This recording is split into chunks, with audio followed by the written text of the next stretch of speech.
गांव मीरपुर में हरिराम अपनी पत्नी गोमती और बेटे सुरेश के साथ एक छोटे से घर में रहता था।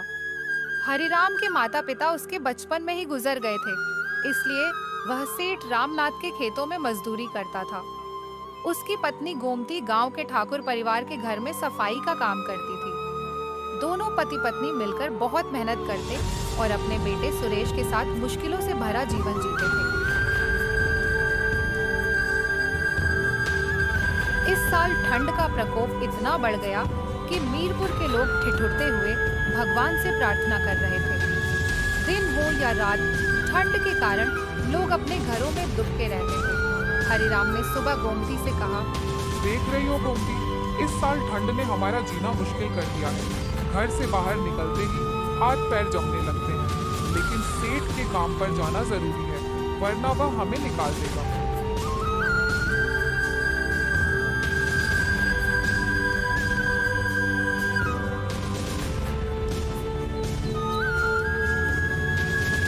गोमती ने सुरेश को खाना देते हुए कहा, बेटा, मैं भी काम पर जा रही हूँ। तुम घर से बाहर मत जाना और अपना ध्यान रखना।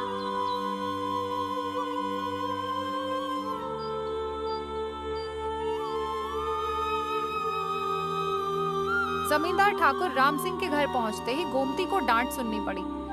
राम सिंह ने चिल्लाकर कहा, गोमती, इतनी देर से आ रही हो?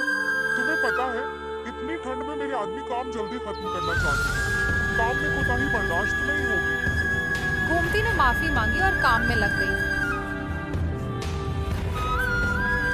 तभी ठाकुर की पत्नी जानकी ने उसे डांट से बचाया। ठाकुर साहब, इतनी ठंड में वो काम करने आई है, यही क्या कम है?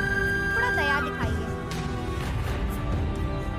उधर हरिराम भी खेतों में जमकर मेहनत कर रहा था।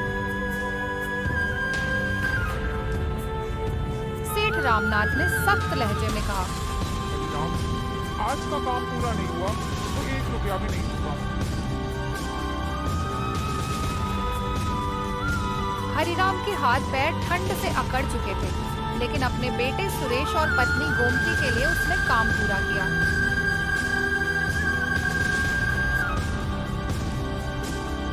शाम को घर लौटते हुए उसने लकड़ियां लाने का सोचा, लेकिन समय नहीं मिल पाया।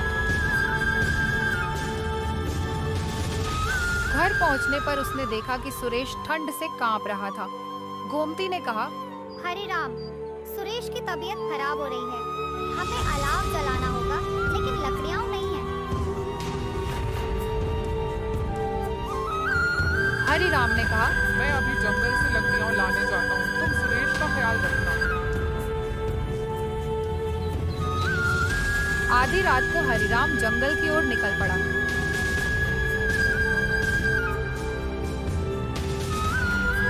गोमती सुरेश को सीने से लगाकर गर्मी देने की कोशिश करती रही, लेकिन ठंड इतनी तेज थी कि सुरेश की हालत बिगड़ती गई।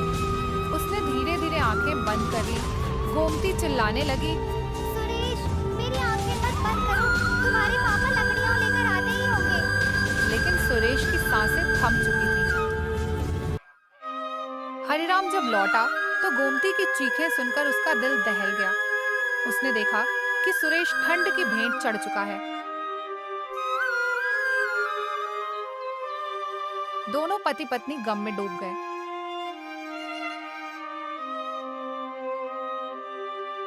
अगले दिन गांव वालों ने देखा कि हरिराम और गोमती भी ठंड से जम चुके थे। मीरपुर का यह परिवार अब इस दुनिया में नहीं था। गांव के लोग उनकी कहानी सुनकर सन्नाटे में डूब गए।